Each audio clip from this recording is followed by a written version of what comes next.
수십조요? 이런 깡통에 수십조를 돌란 말이오. 장난칩니까? 당장 계약 철회하시오. 나토의 베테랑 분석관 알렉산더는 테헤란의 교전 기록을 보고 자신의 눈을 의심했습니다. 세계가 자랑하던 이란의 철벽 방공망이 단 한 번의 경보도 울리지 못한 채 종이 조각처럼 찢겼기 때문입니다. 도대체 누가 이런 미친 짓을 가능케 했단 말인가? 그는 보이지 않는 기술의 흔적을 집요하게 쫓기 시작했고 그 종착역에서 마주한 이름은 바로 대한민국이었습니다. 반도체부터 인공지능, 방산 시스템까지 전 세계가 얕잡아 보던 작은 나라가 사실은 현대전의 심장을 쥐고 있었다는 전율 돋는 진실. 최근 나토 본부를 발칵 뒤집어 놓은 그 소름 끼치는 전말을 낱낱이 공개합니다. 그 전에 잠깐 1초 만에 누를 수 있는 좋아요 버튼을 꾹 눌러주시면 영상 제작에 아주 큰 힘이 됩니다. 그럼 바로 시작하겠습니다. 세계 군사 역사에는 가끔씩 모든 것을 바꿔버리는 사건이 등장합니다. 제2차 세계대전의 노르망디 상륙작전이 그랬고 걸프전의 정밀 유도 폭격이 그랬죠. 전쟁의 방식이 근본부터 달라졌음을 온 세계가 동시에 깨닫게 된 순간들이었습니다. 역사는 항상 그런 식이었죠. 아무도 예상하지 못한 방식으로, 아무도 준비하지 못한 순간에 새로운 시대가 조용히 열리는 겁니다. 그리고 테헤란의 그날 밤이 바로 그런 사건이었습니다. 저는 그 교전 기록을 처음 받아보았을 때 오랜 세월 동안 단 한 번도 흔들린 적 없던 제 판단력이 천천히 무너지는 것을 느꼈습니다. 저는 알렉산더 드레이븐입니다. 전 나토 통합전략 분석관이자 현재 글로벌 안보전략연구소 수석연구원으로 일하고 있죠. 미 국방부 전략분석팀에서 12년 나토 통합작전 분석관으로 9년, 합산하면 25년이 넘는 시간 동안 저는 전쟁을 숫자로 읽어왔습니다. 걸프전 이후 미군의 전쟁 패러다임 변화를 분석했고 이라크 전쟁의 작전 구조를 해석했으며 우크라이나 전쟁의 전략적 흐름을 끝까지 추적했죠. 감정이 아닌 데이터를 믿고 인상이 아닌 기록을 신뢰하는 것이 제 일이었습니다. 동료들은 저를 이렇게 불렀죠. 감정 없는 분석기계. 저는 그 말이 최고의 칭찬이라고 생각하며 살아왔습니다. 어떤 전쟁 기록 앞에서도 흔들리지 않는 것이 제 자존심이었죠. 그런 제가 그날 밤 처음으로 분석을 멈추게 됐습니다. 교전 기록이 연구소에 들어오던 날 아침이었습니다. 제 동료 제임스가 파일을 들고 제 자리로 걸어왔죠. 그는 파일을 책상에 내려놓으며 말했습니다. 알렉스, 이번 테헤란 교전 기록입니다. 직접 보십시오. 저는 그 눈빛이 이상하다고 생각했습니다. 제임스는 함께 일한 지 20년이 넘은 베테랑이었죠. 전쟁터에서 날아온 어떤 자료 앞에서도 표정 하나 바꾸지 않던 사람이었습니다. 수십 년의 현장 경력이 만들어낸 특유의 무덤덤함이 있었죠. 그런 제임스의 얼굴에 제가 한 번도 본 적 없는 표정이 떠올라 있었습니다. 저는 천천히 파일을 집어들었습니다. 첫 페이지를 넘기는 순간 저는 그가 왜 그런 표정을 짓고 있었는지 단번에 이해했습니다. 탐지 성공 횟수 제로, 요격 미사일 발사 횟수 제로, 경보 발령 횟수 제로. 저는 같은 페이지를 3번 반복해서 읽었습니다. 숫자는 바뀌지 않았죠. 수백 건의 전쟁 기록을 분석해온 저였지만 이런 결과는 처음이었습니다. 방공망이 뚫린 것이 아니었습니다. 방공망이 처음부터 존재하지 않았던 것처럼 작전이 진행된 겁니다. 저는 파일을 덮고 잠시 눈을 감았습니다. 머릿속에서 무언가가 천천히 재편되기 시작했죠. 이란이 구축한 방공망은 결코 허술한 것이 아니었습니다. 그들은 수십 년에 걸쳐 천문학적인 비용을 방어 시스템에 쏟아부었죠. 중국이 자국의 최고 기술력을 집약했다고 자랑하는 장거리 방공 미사일 시스템을 핵심 전력으로 배치했고 러시아제 탐지 레이더와 자체 개발한 방어 시스템까지 중첩으로 구축해 놓았습니다. 군사 전문가들 사이에서도 이란의 방공망은 중동에서 가장 복잡하고 탄탄한 방어 체계 중 하나로 평가받고 있었죠.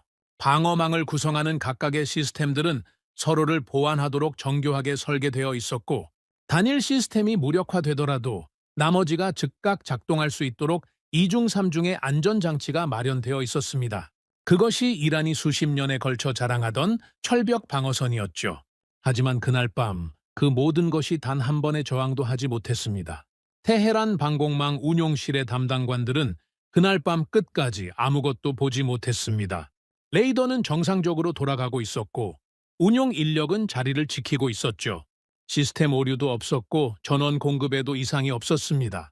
그런데 화면은 텅 비어 있었죠. 아무런 비행 물체도 아무런 위협 신호도 잡히지 않았습니다. 담당관들이 처음 이상함을 감지했을 때는 이미 너무 늦어 있었죠.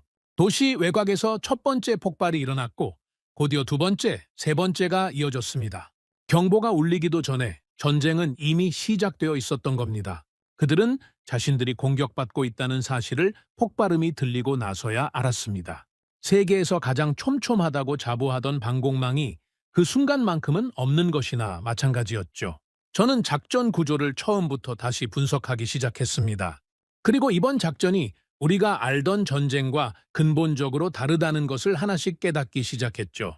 총성이 울리기 훨씬 전에 눈에 보이지 않는 전쟁이 먼저 시작되고 있었습니다. 첫 번째 단계는 상대의 눈을 없애는 것이었습니다. 물리적으로 파괴하는 것이 아니었죠. 레이더가 멀쩡히 작동하고 있는데도 아무것도 보지 못하게 만드는 것이었습니다. 사이버 공격과 전자전이 동시에 가동되면서 이란의 레이더 네트워크는 서서히 마비되기 시작했죠. 통신망이 끊어졌고 각 방공기지 사이의 지휘 연결이 하나씩 붕괴됐습니다. 겉으로 보기에는 시스템이 살아있는 것처럼 보였지만 실제로는 이미 완전히 눈먼 상태였죠. 이란의 방공 담당관들은 자신들이 눈이 멀었다는 사실조차 알지 못한 채 아무것도 없는 화면을 바라보고 있었던 겁니다. 두 번째 단계는 그 눈먼 하늘로 스텔스 전투기들이 침투하는 것이었습니다. 레이더 탐지거리 밖에서 접근한 전투기들은 이란 국경을 거의 직선으로 통과했죠. 요격 시도가 없었으니 회피 기동도 필요 없었습니다. 수십 년 동안 막대한 예산을 들여 구축한 방어선이 그 순간만큼은 활짝 열린 문이나 다름없었죠. 저는 그 비행 경로 데이터를 보면서 입을 다물지 못했습니다. 너무나 당당하게, 너무나 거침없이 날아가고 있었습니다. 막아야 할 방어선은 분명히 존재했지만 그 방어선은 이미 기능을 잃은 지 오래였죠. 그리고 세 번째이자 가장 결정적인 단계가 있었습니다. 전자전 항공기들이 투입되면서 이란의 레이더 화면을 수천 개의 가짜 신호로 가득 채운 겁니다. 실제로 날아오는 전투기는 화면에 잡히지 않는데 존재하지도 않는 비행 물체들이 수도 없이 나타났다 사라지기를 반복했습니다. 이란의 운용관들은 어느 것이 진짜이고 어느 것이 가짜인지 전혀 구분할 수 없었죠. 혼란 속에서 아무런 대응도 하지 못한 채 작전은 끝났습니다. 이것은 단순한 기술의 우위가 아니었습니다. 상대방의 인식 자체를 완전히 무너뜨리는 전혀 새로운 차원의 전쟁이었죠. 저는 분석을 마치고 한동안 자리에 앉아 있었습니다. 그때 제임스가 다시 제 옆으로 왔습니다. 알렉스, 결론이 뭡니까? 저는 잠시 생각하다가 천천히 대답했습니다. 전쟁에서 가장 먼저 죽는 게 뭔지 압니까? 병사가 아닙니다. 탱크도 아니고 전투기도 아니죠. 가장 먼저 죽는 건 상대방의 눈입니다. 일단 눈이 사라지면 아무리 강력한 무기를 산처럼 쌓아두어도 그건 아무런 의미가 없습니다. 이란이 오늘 밤 바로 그것을 경험한 겁니다. 제임스는 아무 말도 하지 않았습니다. 저는 자리에서 일어나 창밖을 바라봤죠. 그리고 스스로에게 물었습니다. 그렇다면 이 눈을 멀게 만든 기술은 도대체 어디서 온 것입니까? 저는 그 보이지 않는 기술의 흔적을 따라가기 시작했습니다. 작전 기록을 뒤지면 뒤질수록 계속해서 하나의 이름과 마주치게 됐죠. 전자전 시스템의 핵심 부품, 인공지능 전장 분석 서버, 초고속 반도체, 위성 데이터 처리 장치, 이 전쟁을 가능하게 만든 핵심 기술들의 공급망을 하나하나 추적하자 하나의 국가가 반복해서 등장했습니다. 처음에는 우연이라고 생각했죠. 두 번째도 그냥 지나쳤습니다. 그런데 세 번, 네 번, 다섯 번까지 같은 이름이 계속해서 나타나자 저는 자료에서 눈을 들고 천천히 똑바로 앉았습니다. 평생을 전쟁 데이터와 씨름해온 제 직감이 조용히 경보를 울리고 있었죠. 이 나라가 도대체 무엇을 하고 있는 겁니까? 대한민국이라는 이름이 머릿속을 떠나지 않았습니다. 저는 그날 밤 연구소에 혼자 남아 자료를 계속 뒤졌죠. 테헤란 공습을 가능하게 만든 기술들의 흔적을 따라가면 갈수록 그 이름은 점점 더 선명하게 모습을 드러냈습니다. 하지만 저는 아직 그 의미를 완전히 이해하지 못하고 있었습니다. 그보다 먼저 제가 해결해야 할 질문이 하나 있었죠. 이 전쟁에서 진짜 두뇌 역할을 한 것은 무엇이었습니까? 전투기 조종사였습니까? 작전 지휘관이었습니까? 저는 자료를 들여다보면 볼수록 그 답이 인간이 아니라는 것을 하나씩 깨닫기 시작했습니다. 이번 작전의 핵심에는 인공지능 전장 시스템이 있었습니다. 미 국방부와 데이터 분석 기업 팔란티어가 함께 개발한 군사용 인공지능 플랫폼이었죠. 저는 이 시스템의 존재 자체는 이미 알고 있었습니다. 하지만 실전에서 이 정도 규모로 운용됐다는 것은 이번에 처음 확인했습니다. 자료를 읽어 내려가면서 저는 점점 말문이 막혀갔습니다. 이 시스템이 처리한 데이터의 규모와 정밀도는 제가 상상하던 수준을 완전히 뛰어넘는 것이었죠. 오랜 세월 분석관으로 살아온 제가 처음으로 기계 앞에서 작아지는 느낌을 받았습니다. 저는 잠시 자리에서 일어나 창밖을 바라봤습니다. 바깥은 조용했지만 제 머릿속은 전혀 조용하지 않았죠. 이 시스템이 실전에서 어떻게 작동했는지를 제대로 이해하지 못하면 테헤란에서 벌어진 일의 진짜 의미를 절대 파악할 수 없다는 것을 알고 있었습니다. 인공지능은 작전이 시작되기 훨씬 전부터 이미 가동되고 있었습니다. 위성 영상, 드론 감청 기록, 특수부대가 수집한 현장 정보, 통신 기록, 수개월치 이동 패턴 데이터까지 수백만 건의 정보가 실시간으로 분석되고 있었죠. 인간 분석관이라면 수년이 걸려도 처리하지 못할 데이터들을 이 시스템은 몇 초 만에 소화해냈습니다. 그리고 그것을 바탕으로 전장의 흐름을 예측하고 작전의 방향을 스스로 제시하고 있었죠. 저는 그 데이터 처리 속도와 규모를 나타내는 수치들을 보면서 한동안 멍하니 앉아 있었습니다. 이건 분석 도구가 아니었습니다. 하나의 살아있는 두뇌였죠. 인간이 만들어낸 두뇌가 이제 인간 대신 전쟁을 읽고 인간 대신 결정을 내리고 있었습니다. 저는 그 사실을 인정하는 것이 불편했습니다. 하지만 자료는 제 감정을 배려해주지 않았죠. 다음 날 아침 연구소에 출근한 제임스가 제 책상 위에 쌓인 자료들을 보며 물었습니다. 밤새 여기 있었습니까? 네, 이것 좀 보십시오. 저는 인공지능 전장 시스템 분석 자료를 그에게 내밀었습니다. 제임스는 자료를 훑어보다가 천천히 고개를 들었습니다. 알렉스, 이게 말이 됩니까? 저도 처음엔 그렇게 생각했습니다. 그런데 숫자들이 전부 실제 기록입니다. 제임스는 다시 자료를 내려다봤습니다. 저는 그가 어느 부분에서 멈췄는지 알 수 있었죠. 인공지능이 특정 고위 인물의 위치를 예측한 대목이었습니다. 이 부분이 저를 가장 오래 붙잡아 둔 내용이었습니다. 인공지능은 수개월치 이동 패턴과 통신 기록, 그리고 주변 인물들의 행동 변화를 종합 분석한 끝에 특정 고위 인물이 특정 장소에서 회의를 개최할 확률을 계산해냈습니다. 그 확률이 얼마였는지 아십니까? 92.7%였습니다. 그리고 예측한 시간대는 오전 8시 10분에서 9시 40분 사이였죠. 실제 회의는 그 시간대에 정확히 개최됐습니다. 저는 이 수치를 보면서 등줄기가 서늘해지는 것을 느꼈습니다. 이것은 단순한 정보 분석이 아니었습니다. 인간의 행동 자체를 수학으로 풀어낸 것이었죠. 수십 년간 현장에서 쌓아온 정보 간의 감각과 직관을 숫자로 대체해버린 겁니다. 저는 그 사실이 놀랍기도 했지만 한편으로는 왠지 모를 서늘함을 느꼈습니다. 전쟁이 점점 인간의 손을 떠나고 있다는 느낌이었죠. 제임스가 낮은 목소리로 말했습니다. 알렉스, 이게 앞으로의 전쟁 방식입니까? 저는 대답하지 않았습니다. 대신 다음 자료를 펼쳤습니다. 인공지능의 역할은 거기서 끝이 아니었습니다. 전투기 작전 전체가 이 시스템의 판단 아래 움직이고 있었죠. 침투 루트 계산, 전자전 주파수 설정, 타격 순서 결정, 철수, 루트 생성까지 모든 것이 인공지능이 실시간으로 산출한 최적의 방안을 따르고 있었습니다.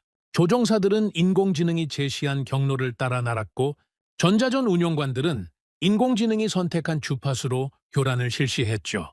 이번 작전에서 총 출격 횟수는 700회를 넘었습니다. 그 복잡한 작전의 흐름을 하나의 유기적인 움직임으로 조율한 것이 바로 인공지능이었습니다. 전쟁터에서 벌어지는 수천 가지 상황 변화를 동시에 읽고 판단하는 것, 그것은 이미 인간의 영역을 넘어선 일이었죠. 아무리 뛰어난 지휘관이라도 그 속도와 정밀도를 따라갈 수는 없었습니다. 저는 작전 초기 위험도 분석 자료를 들여다봤습니다. 인공지능 시뮬레이션이 투입되기 전 인간 분석관들이 산출한 초기 작전 위험도는 18%였습니다. 군사 작전에서 18%의 실패 가능성은 결코 낮은 수치가 아니었죠. 작전 승인 자체를 재고해야 할 수준이었습니다. 그런데 인공지능이 수천 번의 시뮬레이션을 돌린 끝에 제시한 최적화된 작전안의 위험도는 얼마였는지 아십니까? 0.7%였습니다. 18%가 0.7%로 바뀐 겁니다. 저는 그 숫자를 보면서 한동안 말을 잃었습니다. 이것은 단순히 계획을 다듬은 것이 아니었죠. 전쟁 자체를 처음부터 다시 설계한 것이었습니다. 그 오랜 경력 속에서도 이런 수치는 한 번도 본 적이 없었습니다. 저는 그 사실을 마주하면서 분석가로서의 자존심과 냉정한 현실 사이에서 묘한 충돌을 느꼈습니다. 하지만 숫자는 감정을 배려하지 않습니다. 데이터는 언제나 냉정했죠. 저는 자리에서 일어나 연구소 창밖을 바라봤습니다. 평생을 전쟁 분석에 바쳐온 저는 항상 인간을 중심에 놓고 생각해왔습니다. 지휘관의 판단, 병사들의 용기, 현장 지휘관의 결단. 전쟁은 결국 인간의 싸움이라고 믿어왔죠. 하지만 이번 작전에서 인공지능은 인간보다 먼저 결정을 내리고 인간보다 훨씬 더 정확하게 전장을 읽고 있었습니다. 조종사들은 뛰어났습니다. 지휘관들도 탁월했죠. 하지만 이번 전쟁의 진짜 두뇌는 그들이 아니었습니다. 그리고 그 인공지능 두뇌를 움직이게 만든 것은 결국 반도체였습니다. 수백만 건의 데이터를 실시간으로 처리하고 수천 번의 시뮬레이션을 순식간에 돌려내는 그 모든 능력은 반도체의 성능에서 비롯된 것이었죠. 인공지능이 아무리 뛰어나도 그것을 구동하는 반도체가 없다면 아무 의미가 없었습니다. 제임스가 옆에 서서 조용히 말했습니다. 알렉스, 앞으로는 전쟁을 잘하는 나라가 이기는 게 아니겠군요. 전쟁을 가장 잘 계산하는 나라가 이기는 겁니까? 저는 천천히 고개를 끄덕이며 대답했습니다. 더 정확히 말하면 가장 좋은 계산 도구를 가진 나라가 이기는 겁니다. 그리고 그 계산 도구의 심장은 반도체입니다. 제임스는 잠시 침묵했습니다. 저는 책상으로 돌아와 반도체 공급망 자료를 펼쳤습니다. 이 인공지능 전장 시스템을 실제로 구동한 초고속 메모리, 반도체, 연산 처리 칩, 데이터 처리 서버의 핵심 부품들, 그 출처를 하나씩 확인해 나갔죠. 그리고 얼마 지나지 않아 저는 자료 위에 손을 멈췄습니다. 어제도 이 이름이었습니다. 전자전 시스템을 추적했을 때도 이 이름이 나왔죠.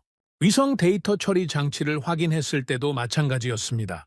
그리고 이제 인공지능 전장 시스템의 핵심 반도체를 추적하니 또다시 같은 이름이 나오고 있었습니다. 3번도 아니고 4번도 아니었습니다. 이 전쟁의 가장 깊은 곳, 가장 결정적인 곳마다 같은 나라의 이름이 새겨져 있었죠. 저는 의자를 뒤로 젖히고 잠시 눈을 감았습니다. 그동안 저는 미국과 중국이라는 두 축을 중심으로 세계 군사 질서를 분석해왔습니다. 강대국들의 군사력 경쟁, 기술 패권 다툼, 동맹 구조의 변화. 그 모든 분석의 중심에는 항상 미국과 중국이 있었죠. 그런데 지금 제 눈앞에 펼쳐진 자료들은 전혀 다른 이야기를 하고 있었습니다. 총을 들고 전장에 있지 않아도, 미사일을 발사하지 않아도 이 전쟁의 가장 깊은 곳에서 가장 결정적인 역할을 하고 있는 나라가 있었습니다. 저는 처음으로 제 분석의 방향을 완전히 틀어야 한다는 것을 깨달았습니다. 미국 대 중국의 구도로만 세계 군사 질서를 읽어온 그 시각이 천천히 그러나 분명하게 흔들리기 시작했죠. 나는 지금까지 무엇을 놓치고 있었던 겁니까? 중국 방산의 신화가 무너지고 있었습니다. 저는 그 사실을 데이터로 확인하는 순간 한동안 아무 말도 할 수 없었습니다. 테헤란 공습의 결과는 단순히 이란의 패배로 끝나는 사건이 아니었습니다. 그것은 세계 군사 시장 전체를 뒤흔드는 신호탄이었죠. 중국이 수십 년에 걸쳐 쌓아올린 방산 수출의 신뢰가 단 하룻밤 사이에 흔들리기 시작했습니다. 저는 그 파장이 어디까지 미칠지를 분석하면서 이것이 단순한 무기 성능의 문제가 아니라는 것을 깨닫기 시작했습니다. 중국이 이란에 수출한 방공 시스템은 단순한 거래 품목이 아니었습니다. 그것은 중국 방산 기술의 상징이었죠. 중국은 수십 년간 러시아제 무기를 역설계하고 자국의 기술력을 더해 독자적인 방산 시스템을 구축해왔습니다. 그 과정에서 중동과 아프리카, 파키스탄 등 수많은 국가들이 중국산 무기를 선택했습니다. 가격은 서방 무기보다 훨씬 저렴했고 중국은 정치적 조건을 내세우지 않으며 판매했죠. 그것이 중국 방산의 경쟁력이었습니다. 하지만 무기 시장에서 가격보다 중요한 것이 하나 있습니다. 바로 실전 신뢰였습니다. 그리고 테헤란에서 그 신뢰가 산산이 부서졌죠. 저는 연구소 내부 보고서를 꺼냈습니다. 이란 공습 이후 중동 각국의 군사 당국에서 보내온 문의와 반응들이 정리되어 있었습니다. 그 내용을 읽는 내내 저는 묵직한 감각이 가슴을 누르는 것을 느꼈습니다. 한 중동 국가의 군사 당국자는 보고서에 이렇게 적어 놓았습니다. 우리도 같은 시스템을 운용하고 있다. 이게 우리라면 어떻게 됐겠는가? 저는 그 문장을 2번 읽었습니다. 이 질문은 비단 그 나라만의 것이 아니었죠. 중국산 방공 시스템을 보유한 수십 개 국가들이 지금 이 순간 똑같은 질문을 던지고 있을 것이었습니다. 제임스가 제 옆에 앉아 같은 보고서를 읽다가 말했습니다. 알렉스, 이건 중국한테 엄청난 타격입니다. 방산 수출 시장에서 신뢰를 잃으면 회복이 쉽지 않죠. 맞습니다. 그런데 더 심각한 건 따로 있습니다. 제임스가 고개를 들었습니다. 저는 천천히 말을 이었습니다. 중국 군부가 지금 가장 두려워하는 건 수출 시장이 아닙니다. 그들이 밤잠을 못 자는 이유는 따로 있죠. 저는 다른 파일을 꺼냈습니다. 나토 분석팀이 수집한 중국 내부 군사 전문가들의 반응이 담긴 자료였습니다. 중국 군사 전문가들은 그동안 줄곧 미국의 군사력이 쇠퇴하고 있다고 주장해왔습니다. 이라크 전쟁의 수렁, 아프가니스탄 철수, 그리고 중국의 빠른 군사력 증강. 이런 흐름 속에서 중국 내부에서는 미국과의 군사적 격차가 좁혀지고 있다는 자신감이 퍼져나가고 있었죠. 하지만 테헤란의 그날 밤 이후 그 분위기가 급변했습니다. 중국 군사 분석가들이 내부적으로 던지고 있는 질문은 단 하나였습니다. 이게 대만에서 벌어진다면 어떻게 될 것인가? 저는 그 질문이 담긴 문서를 읽으면서 잠시 자리에서 움직이지 않았습니다. 이것은 단순한 방어 기술의 실패가 아니었습니다. 중국군이 수십 년간 구축해온 전쟁 패러다임 전체에 의문이 제기된 것이었죠. 중국군의 전쟁 전략은 압도적인 물량과 미사일 전력을 중심으로 설계되어 있었습니다. 대만 해협에서 전쟁이 벌어질 경우 수천 발의 미사일로 대만과 주변 미군 기지를 무력화한다는 것이 핵심 시나리오였죠. 하지만 테헤란에서 목격한 것은 무엇이었습니까? 미사일이 아무리 많아도 쏠 수 없는 상황이 만들어진다는 것이었습니다. 눈이 멀고 귀가 막히고 지휘체계가 붕괴된 상태에서는 아무리 강력한 무기도 쓸모가 없었습니다. 저는 중국군이 내부적으로 연구하기 시작한 항목들을 살펴봤습니다. 전자전 대응 능력, 네트워크 전쟁 체계, 인공지능 기반 지휘 시스템, 이 3가지가 중국군의 긴급 연구 과제로 떠오르고 있었습니다. 그것은 곧 중국이 이번 전쟁에서 무엇을 가장 두려워했는지를 보여주는 것이었죠. 제임스가 천천히 말했습니다. 중국이 이 교훈을 빨리 흡수하면 위험해질 수도 있습니다. 물량도 있고 기술 흡수 속도도 빠르니까요. 저는 고개를 끄덕였습니다. 맞습니다. 하지만 문제는 시간입니다. 전자전 능력과 인공지능 전장 시스템은 하루아침에 갖춰지는 게 아니죠. 그리고 그 시스템을 돌리는 핵심 기술, 반도체에서 중국은 아직 심각한 한계를 가지고 있습니다. 제임스가 잠시 생각하다가 물었습니다. 그 반도체 얘기가 또 나오는군요. 그럼 결국 이 전쟁의 승패를 가른 것도 반도체였다는 겁니까? 그렇습니다. 그리고 그게 제가 지금 가장 집중하고 있는 부분입니다. 저는 자리에서 일어나 연구소 한쪽 벽에 걸려있는 세계 지도를 바라봤습니다. 냉전 이후 세계 군사 질서는 언제나 미국을 정점으로 움직여왔습니다. 그 구조에 도전한 것이 중국이었죠. 중국은 천문학적인 국방 예산을 쏟아부으며 항공모함을 건조하고 스텔스 전투기를 개발하고 극초음속 미사일을 시험했습니다. 겉으로 보이는 숫자만 놓고 보면 중국의 군사력은 분명히 성장하고 있었습니다. 하지만 테헤란의 그날 밤이 증명한 것은 숫자가 전부가 아니라는 것이었습니다. 현대전에서 전쟁의 결과를 결정하는 것은 눈에 보이는 무기의 양이 아니었습니다. 보이지 않는 기술의 깊이였죠. 저는 중국의 반도체 현황 자료를 꺼내 들었습니다. 미국의 수출 통제 이후 중국의 첨단 반도체 개발은 심각한 장벽에 부딪혀 있었습니다. 인공지능 연산에 필요한 고성능 메모리 반도체, 정밀 유도 무기에 들어가는 첨단 센서 칩, 전자전 시스템을 구동하는 신호 처리 반도체, 이 모든 분야에서 중국은 아직 스스로 해결하지 못한 기술적 공백을 안고 있었습니다. 그 공백이 전장에서 어떤 의미를 갖는지 이번 테헤란 공습이 냉정하게 보여준 셈이었죠. 저는 분석을 이어가면서 한 가지 불편한 진실과 마주했습니다. 중국이 두려워하는 것은 미국의 군사력만이 아니었습니다. 중국이 진짜 두려워하는 것은 자신들이 따라잡을 수 없는 기술의 격차였습니다. 눈에 보이는 무기는 돈을 쏟아부으면 만들 수 있습니다. 하지만 눈에 보이지 않는 기술의 생태계, 반도체에서 인공지능까지 이어지는 그 깊고 넓은 기술의 토대는 단기간에 구축할 수 없는 것이었죠. 저는 자료를 덮으며 오랫동안 생각에 잠겼습니다. 이번 분석을 통해 세계 군사 질서의 지형이 제가 생각하던 것보다 훨씬 복잡하게 재편되고 있다는 것을 깨달았습니다. 미국 대 중국의 단순한 구도가 아니었죠. 그 사이에서 그리고 그 구도를 가능하게 만드는 기술의 기반에서 전혀 예상하지 못한 나라가 핵심적인 역할을 하고 있었습니다. 저는 다시 한번 공급망 자료를 펼쳤습니다. 그리고 이번에는 더 넓게, 더 깊게 들여다보기 시작했습니다. 현대전을 가능하게 만드는 핵심 기술들, 그 기술들이 어디서 만들어지고 어디서 공급되는지를 처음부터 다시 추적했죠. 데이터는 흔들림 없이 같은 방향을 가리키고 있었습니다. 저는 천천히 고개를 들었습니다. 그리고 제임스를 바라보며 말했습니다. 제임스, 우리가 이 전쟁에서 정작 놓친 게 있을지도 모릅니다. 제임스가 눈썹을 올리며 물었습니다. 무슨 말입니까? 총을 쏜 나라만 봤다는 겁니다. 그 총을 쏠 수 있게 만든 나라는 제대로 보지 못했죠. 제임스는 잠시 침묵했습니다. 저는 자료 위에 손을 올려놓으며 천천히 말을 이었습니다. 현대전의 승패는 전장에서 결정되지 않습니다. 전장이 시작되기 훨씬 전, 보이지 않는 기술의 공급망에서 이미 결정되고 있었습니다. 그리고 저는 그 공급망의 가장 중요한 지점에서 계속해서 같은 나라를 발견하고 있었습니다. 대한민국, 이 나라가 단순한 기술 공급국이 아니라는 것을 저는 이제 확신하기 시작했습니다. 무언가 훨씬 더 큰 그림이 있었죠.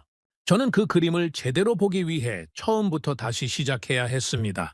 연구소의 밤은 언제나 낮보다 더 많은 것을 말해줬습니다. 낮에는 보고서가 오가고 회의가 열리고 분석관들이 제각각의 판단을 쏟아냈습니다. 하지만 밤이 되어 연구소가 조용해지면 저는 비로소 자료와 단둘이 마주 앉을 수 있었죠. 그날 밤도 그랬습니다. 저는 테헤란 공습 이후 수집된 전장 데이터를 처음부터 다시 들여다보고 있었습니다. 단순히 작전의 성공 요인을 분석하는 것이 목적이 아니었습니다. 저는 이 전쟁의 기술적 기반을 만든 공급망을 끝까지 추적하고 싶었습니다. 누가 이 전쟁을 가능하게 만들었는지 그 진짜 주인공을 찾고 싶었죠. 전자전 시스템 로그부터 시작했습니다. 이란의 레이더 네트워크를 교란한 장비들의 부품 출처를 하나씩 확인해 나갔습니다. 신호 처리 칩, 고주파 송수신 소자, 디지털 주파수 변조 장치, 각각의 부품들이 어디서 만들어졌는지를 역추적하는 작업이었습니다. 처음 몇 가지는 예상대로였습니다.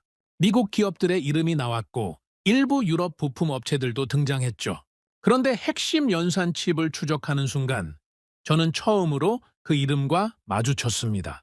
대한민국, 저는 잠시 멈췄습니다. 우연일 수 있었죠. 반도체 강국으로 알려진 나라였으니 이름이 나오는 것 자체가 이상한 일은 아니었습니다. 저는 계속 분석을 이어갔습니다. 다음은 인공지능 전장 시스템의 연산 서버였습니다. 수백만 건의 데이터를 실시간으로 처리하는 그 서버의 핵심 메모리 반도체, 공급사를 확인하자 같은 이름이 나왔습니다. 저는 눈썹을 약간 올렸습니다. 두 번째였죠. 그 다음은 위성 데이터 처리 장치였습니다. 전장 상공을 날며 실시간 영상을 전송하는 정찰 위성의 데이터를 지상에서 처리하는 시스템의 핵심 부품. 역시 같은 나라였습니다. 세 번째였죠. 저는 자료에서 눈을 들고 잠시 허공을 바라봤습니다. 그리고 다시 자료로 시선을 내렸습니다. 정밀 유도 무기 시스템의 센서 칩. 네 번째, 스텔스 전투기 탑재 전자장비의 신호 처리 소자. 다섯 번째, 드론 감청 장비의 고속 연산 칩. 여섯 번째, 저는 자료 위에 펜을 내려놓았습니다. 그리고 천천히 의자를 뒤로 밀며 등바디에 기댔습니다. 6번이었습니다. 전혀 다른 분야의 기술들을 독립적으로 추적했는데 6번 모두 같은 나라가 나왔습니다. 이것은 우연이 아니었습니다. 우연이라고 보기에는 너무 일관된 패턴이었죠. 저는 그날 밤 자정이 넘도록 자리를 뜨지 않았습니다. 다음 날 아침 제임스가 출근하자마자 제 표정을 보고 멈춰 섰습니다. 알렉스, 또 밤새웠습니까? 앉으십시오. 보여드릴 게 있습니다. 저는 밤새 정리한 자료를 제임스 앞에 펼쳤습니다. 전자전 시스템부터 시작해서 인공지능 서버, 위성 처리 장치, 정밀 유도 무기, 스텔스 탑재 장비, 드론 감청 장비까지 6가지 핵심 기술 분야의 공급망 추적 결과가 한눈에 정리되어 있었습니다. 제임스는 자료를 천천히 훑어보다가 같은 이름이 반복해서 등장한다는 것을 발견했습니다. 그는 손가락으로 그 이름을 짚으며 말했습니다. 대한민국이 이렇게 많이 나옵니까? 6번입니다. 전혀 다른 기술 분야를 각각 독립적으로 추적했는데 전부 같은 나라가 나왔습니다. 제임스는 잠시 말이 없었습니다. 그러다 천천히 고개를 들어 저를 바라봤습니다. 이건 단순한 부품 공급이 아니군요. 맞습니다. 이건 현대전의 기술 인프라 자체입니다. 저는 자료를 한 장 더 꺼냈습니다. 밤새 제가 추가로 정리한 내용이었습니다. 단순히 부품 공급에서 끝나는 것이 아니라 그 기술들이 전장에서 어떤 역할을 했는지를 연결한 분석이었죠. 전자전 시스템의 핵심 칩이 없었다면 이란의 레이더를 교란하는 것이 불가능했습니다. 인공지능 서버에 메모리 반도체가 없었다면 수백만 건의 데이터를 실시간으로 처리하는 것도 불가능했죠. 위성 데이터 처리 장치가 없었다면 전장 상황을 실시간으로 파악하는 것도 불가능했습니다. 어느 하나라도 빠졌다면 이번 작전은 전혀 다른 결과를 낳았을 겁니다. 제임스가 천천히 말했습니다. 그러면 이 전쟁은 한국의 기술이 없었다면 불가능했다는 겁니까? 저는 잠시 생각했습니다. 너무 단순화된 표현이었지만 틀린 말도 아니었습니다. 완전히 불가능했다고 보기는 어렵습니다. 하지만 이 정밀도와 이 효율성으로는 절대 불가능했죠. 작전 성공의 핵심 기술 기반을 한국이 제공한 겁니다. 저는 분석을 더 깊이 파고들기 시작했습니다. 단순히 부품 공급의 문제가 아니라 왜 한국의 기술이 이 분야에서 이토록 핵심적인 위치를 차지하게 됐는지를 이해하고 싶었죠. 저는 한국의 반도체 산업 발전 과정을 들여다봤습니다. 수십 년에 걸친 기술 투자, 세계 최고 수준의 메모리 반도체 생산 능력, 그리고 끊임없는 기술 고도화. 한국이 반도체 강국이라는 것은 알고 있었습니다. 하지만 그것이 군사 기술과 이렇게 깊이 연결되어 있다는 것은 이번에 처음으로 제대로 인식하게 됐습니다. 현대전에서 반도체는 단순한 전자 부품이 아니었습니다.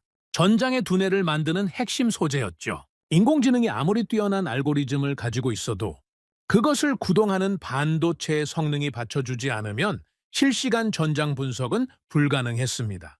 수천 개의 가짜 신호를 동시에 생성해서 적의 레이더를 교란하는 전자전도 결국은 초고속 신호 처리 반도체가 없으면 구현할 수 없었죠. 정밀 유도 무기가 수십 킬로미터 밖의 목표를 오차 없이 타격하는 것도 센서 칩의 정밀도에서 시작되는 것이었습니다. 전장의 모든 첨단 기술이 결국 반도체로 귀결되고 있었습니다. 그리고 그 반도체의 가장 중요한 공급원 중 하나가 대한민국이었죠. 저는 데이터를 계속 들여다보면서 한 가지 질문이 머릿속을 떠나지 않았습니다. 한국은 이 기술들을 공급하는 나라였습니다. 그렇다면 이 기술들을 직접 운용하는 나라라면 어떨까요? 이 기술의 공급자가 아니라 사용자가 된다면 그 전투력은 어느 수준에 이를 수 있을까요? 저는 그 질문을 떠올리는 순간 등줄기에 서늘한 감각을 느꼈습니다. 단순한 호기심이 아니었습니다. 분석가로서의 본능이 그 질문의 중요성을 감지하고 있었죠. 저는 한국의 군사력 데이터를 꺼냈습니다. 솔직히 말하면 저는 그동안 한국을 미국의 동맹국, 북한과 대치하는 분단국가 정도로만 인식해왔습니다. 동아시아 안보 구도에서 중요한 위치를 차지하고 있지만 세계 군사 질서에 직접적인 영향을 미치는 변수로는 보지 않았죠. 하지만 지금 제 앞에 펼쳐진 데이터는 전혀 다른 그림을 보여주고 있었습니다. 한국은 세계에서 가장 강도 높은 군사훈련 체계를 유지하는 나라 중 하나였습니다. 징병제를 기반으로 한 대규모 병력, 수십 년간 실질적인 안보 위협 속에서 다져진 실전적 훈련 문화. 단순히 숫자로만 보면 한국군은 세계 상위권 수준이었습니다. 하지만 저를 진짜 놀라게 한 것은 숫자가 아니었습니다. 한국의 방산 생산 능력이었습니다. 저는 관련 자료를 들여다보면서 잠시 말을 잃었습니다. 한국은 전차, 자주포, 전투기, 방공 미사일 시스템까지 주요 무기 체계를 자체 생산할 수 있는 몇 안 되는 나라 중 하나였습니다. 그것만으로도 충분히 놀라운 일이었죠. 하지만 더 놀라운 것은 그 생산 속도였습니다. 나토 내부 분석 자료에 따르면 한국은 전시 상황에서 주요 무기 체계를 가장 빠르게 증산할 수 있는 나라 중 하나로 평가받고 있었습니다. 우크라이나 전쟁을 계기로 유럽 각국이 무기 부족 문제로 허덕이는 동안 한국은 꾸준하고 안정적인 생산 능력을 입증했죠. 그것이 세계 방산 시장에서 한국을 주목하게 만든 결정적인 계기였습니다. 제임스가 한국 방산 자료를 들여다보다가 말했습니다. 알렉스, 이 생산 속도가 정말 맞습니까? 이 규모로 전시 증산이 가능하다는 겁니까? 나토 자체 평가입니다. 조작된 숫자가 아니죠. 그러면 한국은 단순히 기술 공급국이 아니라 독자적인 전쟁 수행 능력을 가진 나라라는 겁니까? 저는 잠시 생각했습니다. 그것보다 더 중요한 질문이 있습니다. 첨단 반도체 기술, 인공지능 응용 능력, 세계 최고 수준의 방산 생산 능력, 그리고 실전적인 군사 훈련 체계. 이 네 가지를 동시에 가진 나라가 세계에 몇 개나 됩니까? 제임스는 대답하지 않았습니다. 대신 천천히 자료를 내려다봤습니다. 저는 그 침묵이 무엇을 의미하는지 알고 있었죠. 답이 뻔했기 때문이었습니다. 저는 자리에서 일어나 다시 세계 지도 앞에 섰습니다. 동아시아를 바라봤습니다. 한반도는 지도 위에서 작은 땅덩어리였습니다. 하지만 그 위치를 다시 생각해봤습니다. 중국과 일본 사이, 러시아와 인접한 곳, 그리고 태평양으로 향하는 길목, 지정학적으로도 결코 작지 않은 나라였죠. 거기에 지금 제가 분석한 기술력과 방산 능력을 더하면 이 나라는 세계 군사 질서에서 어떤 위치에 있는 것입니까? 저는 그 질문을 마음속에서 천천히 굴렸습니다. 그리고 한 가지 사실을 깨달았습니다. 제가 그동안 한국을 제대로 분석한 적이 없었다는 것이었습니다. 미국의 동맹, 북한의 위협에 노출된 나라, 그 이상으로 한국을 들여다본 적이 없었죠. 하지만 지금 제 앞에 놓인 데이터들은 그 시각이 얼마나 단편적이었는지를 보여주고 있었습니다. 저는 책상으로 돌아와 새 파일을 열었습니다. 이제부터는 단순한 기술 공급망 분석이 아니었습니다. 한국이라는 나라 자체를 처음부터 다시 분석해야 했습니다. 세계 군사 질서의 변수로서, 현대전의 핵심 기술 보유국으로서, 그리고 동아시아 안보 구도의 핵심 축으로서 저는 그 분석이 어떤 결론을 향해 나아갈지 아직 알 수 없었습니다. 하지만 한 가지만큼은 확실했습니다. 그 분석의 결과가 제가 지금껏 가지고 있던 세계 군사 질서에 대한 이해를 근본부터 바꿔놓을 것이라는 예감이었죠. 제임스가 조용히 물었습니다. 알렉스, 어디서부터 시작합니까? 저는 잠시 생각하다가 대답했습니다. 한국이 이 기술들을 단순히 공급하는 나라인지 아니면 직접 사용할 준비가 된 나라인지부터 확인해야 합니다. 그 두 가지는 전혀 다른 의미를 갖습니다. 제임스는 고개를 끄덕이며 자리에서 일어났습니다. 저는 다시 자료 앞에 앉았습니다. 창밖에는 새벽이 밝아오고 있었습니다. 하지만 저는 자리를 뜰 생각이 없었습니다. 이 분석은 이제 막 시작되고 있었습니다. 한국의 방산 데이터를 본격적으로 들여다보기 시작한 것은 그 주 목요일 오후였습니다. 저는 연구소 자료실에서 가장 최근에 업데이트된 세계 방산 시장 분석 보고서를 꺼냈습니다. 두꺼운 보고서였죠. 평소라면 필요한 부분만 골라 읽었겠지만 그날은 처음부터 끝까지 전부 읽기로 했습니다. 한국에 대한 제 인식이 얼마나 피상적이었는지를 이미 깨달은 이상 이번에는 제대로 보고 싶었습니다. 보고서의 첫 번째 챕터는 세계 방산 수출 시장의 변화를 다루고 있었습니다. 전통적으로 방산 수출 시장은 미국, 러시아, 프랑스, 영국, 독일이 주도해왔습니다. 이 5나라가 세계 방산 수출의 대부분을 차지해온 구도가 수십 년째 이어져 왔죠. 그런데 최근 몇 년 사이 그 구도에 균열이 생기기 시작했습니다. 새로운 이름이 빠르게 부상하고 있었습니다. 저는 그 이름을 확인하는 순간 보고서를 내려놓고 잠시 생각에 잠겼습니다. 대한민국이었습니다. 저는 구체적인 수치를 확인했습니다. 한국의 방산 수출 규모는 불과 몇 년 사이에 폭발적으로 성장해 있었습니다. 단순히 성장률의 문제가 아니었습니다. 수출되는 무기 체계의 종류와 수준이 문제였죠. 경전차나 소형 화기 같은 저급 품목이 아니었습니다. 주력 전차, 자주포, 전투기, 방공 미사일 시스템, 한 나라의 군사력을 구성하는 핵심 무기 체계들이 한국에서 만들어져 세계로 팔려나가고 있었습니다. 저는 개별 품목들을 하나씩 들여다봤습니다. 먼저 K2 전차였습니다. 폴란드가 대규모 도입을 결정했고 이후 여러 나라들이 관심을 보이고 있었습니다. 단순히 가격이 저렴해서가 아니었습니다. 성능 평가에서 서방의 주력 전차들과 어깨를 나란히 하는 수준이라는 평가를 받고 있었죠.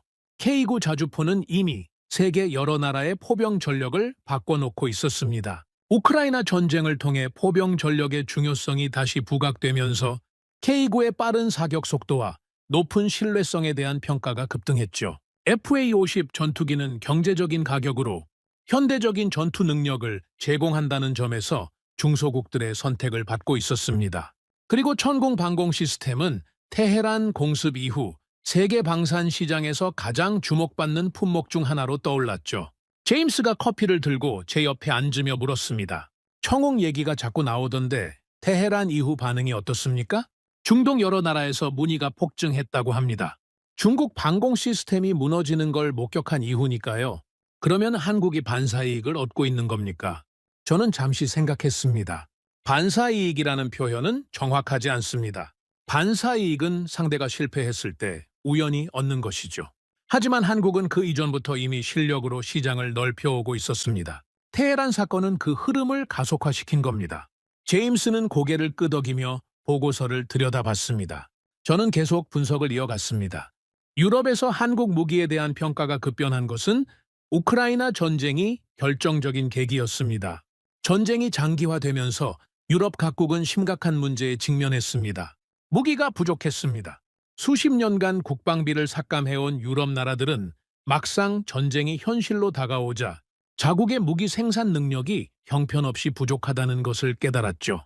독일은 포탄 생산 능력을 급하게 늘리려 했지만 쉽지 않았습니다.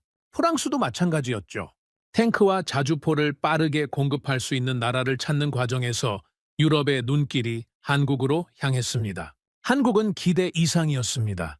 주문이 들어오자 빠르게 생산을 시작했고 약속한 납기를 지켰습니다. 품질에 대한 불만도 없었죠. 유럽 군사 전문가들 사이에서 한국 무기에 대한 평가가 급격히 달라지기 시작했습니다. 처음에는 반신반의하던 시각들이 실제 제품을 보고 난 이후 완전히 바뀌었습니다. 어떤 유럽 군사 전문가는 분석 보고서에 이렇게 썼습니다. 한국의 무기 체계는 서방 최고 수준과 동일한 성능을 갖추고 있으면서 가격은 훨씬 낮다. 이것은 일시적인 현상이 아니다. 수십 년간 축적된 기술력과 생산 능력의 결과다. 저는 그 문장을 읽으면서 잠시 멈췄습니다. 서방 최고 수준과 동일한 성능. 유럽의 군사 전문가들이 이런 평가를 내놓는다는 것은 단순한 칭찬이 아니었습니다. 유럽 군사 전문가들은 자국 방산 산업에 대한 자부심이 강한 사람들이었죠. 그들이 이런 평가를 내놓았다는 것은 한국의 방산 기술이 이미 다른 차원에 올라섰다는 의미였습니다. 저는 나토의 내부 분석 보고서를 찾아봤습니다. 나토는 동맹국들의 군사력을 정기적으로 평가하고 각 나라의 전략적 가치를 분석합니다. 한국은 나토 회원국이 아니지만 나토 분석팀은 한국의 방산 능력에 대한 별도 보고서를 작성하고 있었습니다. 저는 그 보고서를 펼쳤습니다. 보고서의 핵심 평가는 세 가지였습니다. 첫째, 한국은 세계에서 가장 빠르게 무기를 대량 생산할 수 있는 나라 중 하나였습니다. 전시 상황에서 주요 무기 체계의 생산 능력을 단기간에 수배로 늘릴 수 있는 나라는 손에 꼽았습니다. 한국은 그 몇 안 되는 나라 중 하나였죠.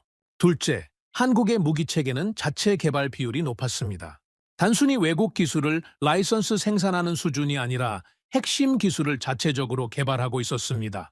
이것은 공급망 위기 상황에서도 안정적인 생산이 가능하다는 의미였죠. 셋째, 한국의 방산 기업들은 민간 기술과 군사 기술의 통합 수준이 세계 최고 수준이었습니다. 반도체, 통신, 소프트웨어 분야의 민간 기술력이 무기 체계 개발에 직접 활용되고 있었죠. 이것이 한국 무기 체계가 첨단 전자 장비 분야에서 특히 강점을 보이는 이유였습니다. 저는 보고서를 읽으면서 한 가지 사실이 점점 선명하게 다가오는 것을 느꼈습니다. 한국의 방산 강점과 반도체 기술력은 별개의 이야기가 아니었습니다. 이 두 가지는 하나의 뿌리에서 나오는 것이었죠.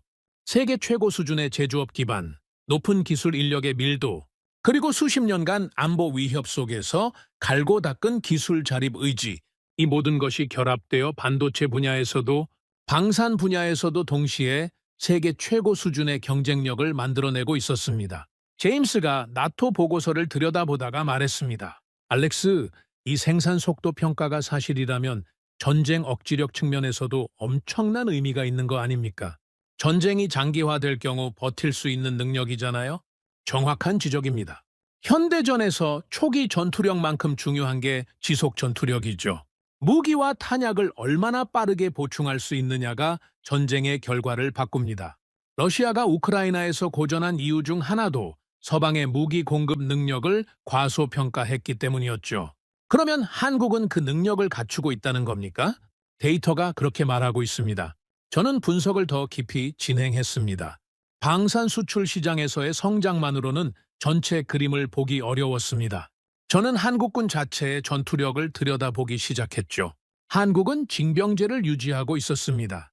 매년 젊은 남성들이 군에 입대해 훈련을 받고 예비역으로 전환됩니다. 비판적으로 보는 시각도 있지만 군사적 관점에서 이것은 상당한 의미를 가졌습니다.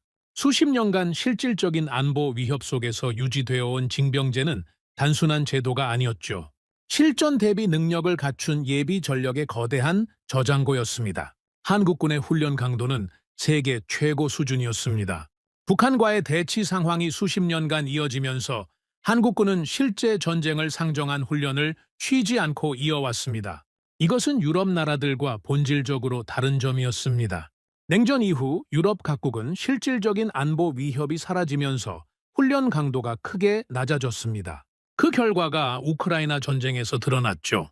반면 한국군은 단 하루도 긴장을 풀지 않고 전투 준비 태세를 유지해왔습니다. 저는 그 사실이 갖는 의미를 오랫동안 생각했습니다.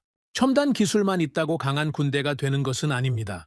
그 기술을 실전에서 운용할 수 있는 인력과 훈련 체계가 갖춰져야 하죠.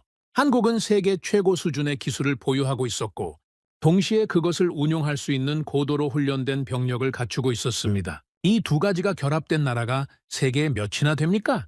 저는 자리에서 일어나 연구소 창밖을 바라봤습니다. 오후에 햇살이 길게 늘어지고 있었습니다. 저는 한동안 말없이 서 있었습니다. 머릿속에서 지금까지의 분석들이 하나씩 연결되고 있었습니다. 테헤란에서 발견한 기술 공급망, 반도체 분야에서의 압도적인 위치, 방산 시장에서의 급부상, 나토가 인정하는 생산 능력, 그리고 수십 년간 갈고 닦은 실전적 군사훈련 체계, 이 모든 것이 하나의 나라를 가리키고 있었습니다. 제임스가 제 옆으로 와서 같은 방향을 바라보며 말했습니다. 알렉스, 어떤 생각을 하고 있습니까? 저는 잠시 뜸을 들이다가 대답했습니다. 전쟁을 분석할 때 우리는 보통 두 가지를 봅니다. 전투력과 전략이죠. 탱크가 몇 대, 전투기가 몇 대, 병사가 몇 명, 그리고 그것들을 어떻게 운용하느냐. 그런데 현대전에서는 세 번째 요소가 결정적인 역할을 합니다. 세 번째 요소가 뭡니까? 기술 기반입니다.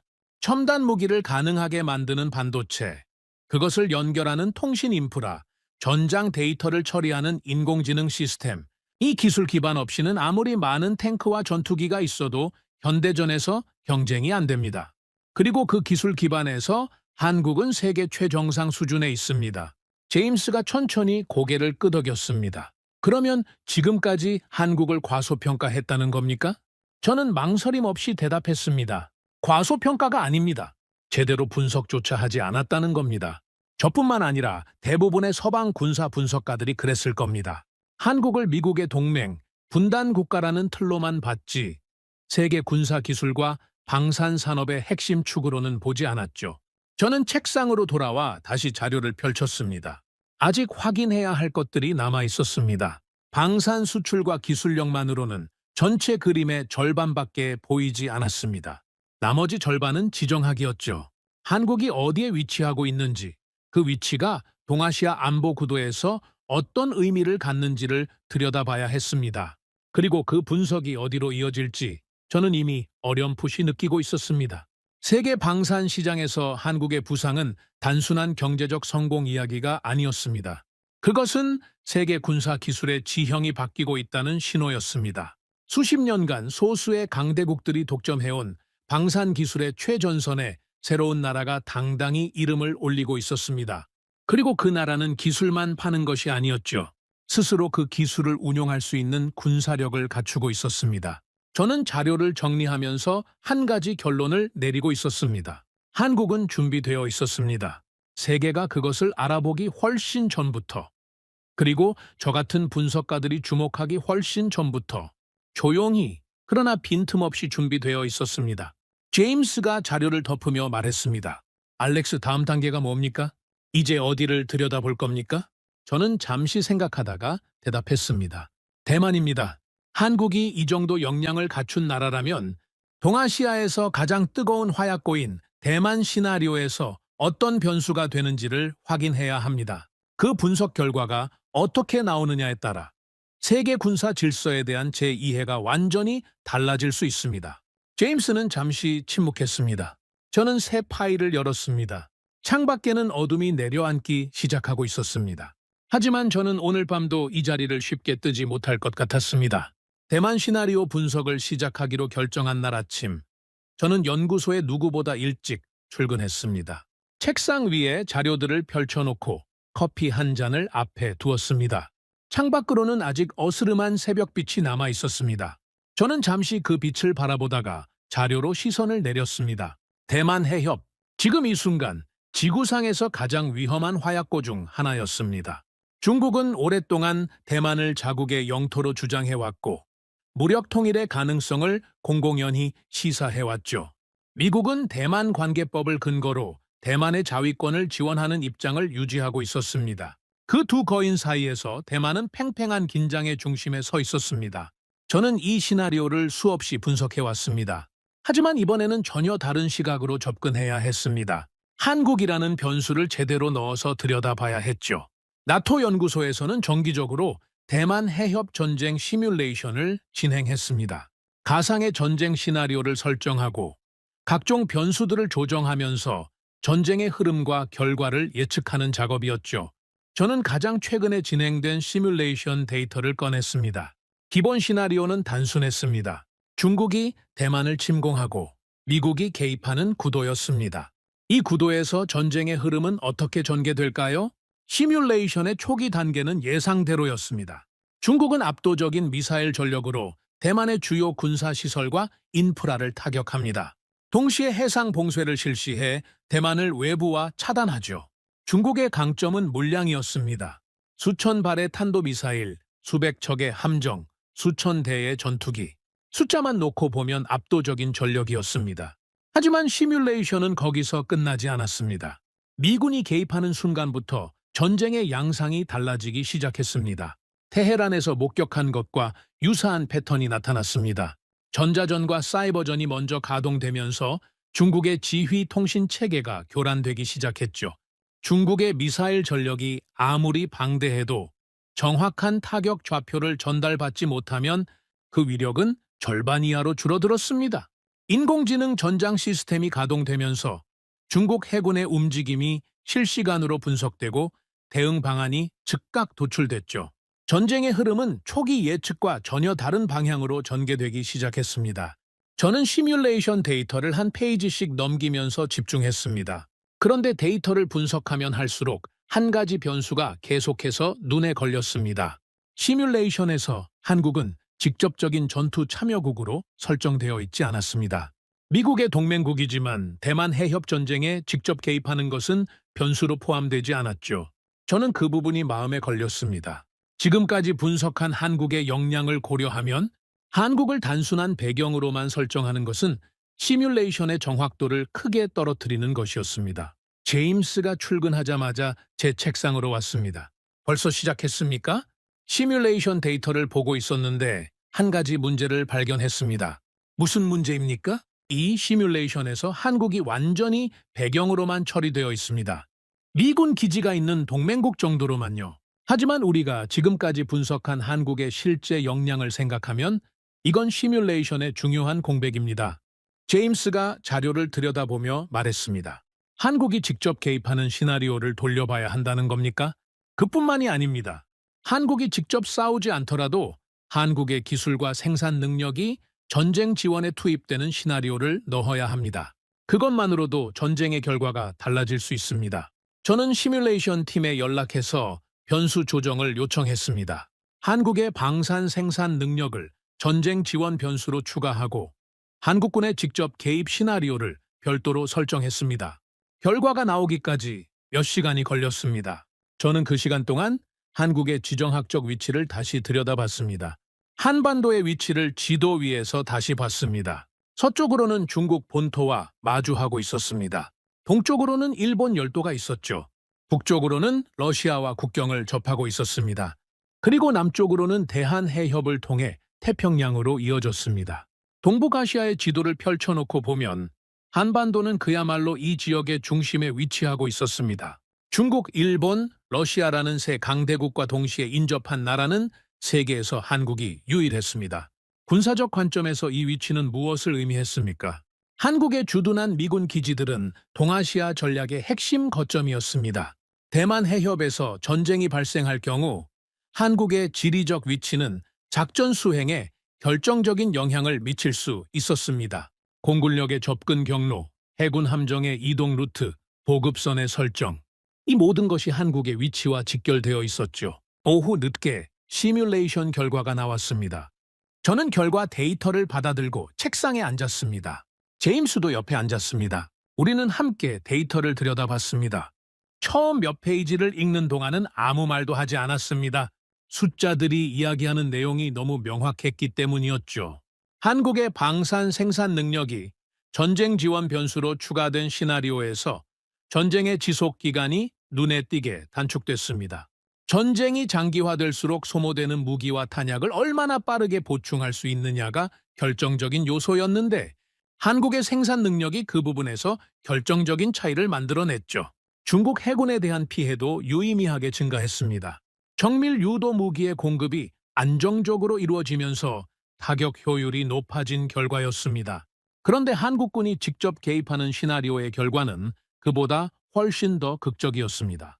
제임스가 숫자를 보며 낮은 목소리로 말했습니다. 알렉스, 이 숫자가 맞습니까? 시뮬레이션 팀이 3번 검증했다고 했습니다. 전쟁 기간이 이 정도로 단축될 수 있다는 겁니까? 저는 고개를 끄덕였습니다. 한국군이 직접 개입하는 시나리오에서 전쟁의 결과는 한국이 없는 시나리오와 비교해 현저하게 달라졌습니다. 전쟁 기간이 단축됐을 뿐만 아니라 중국 해군과 공군이 입는 피해가 크게 증가했습니다. 보급망 붕괴 속도도 빨라졌죠. 한국의 위치에서 발진할 수 있는 전투기들이 대만 해협에 접근하는 중국 전력의 측면을 위협할 수 있었고 한국의 잠수함 전력이 중국 해군의 보급 루트를 차단하는 역할을 맡을 수 있었습니다. 저는 데이터를 더 깊이 들여다봤습니다. 한국이 이 시나리오에서 단순히 추가적인 전력을 제공하는 것이 아니었습니다.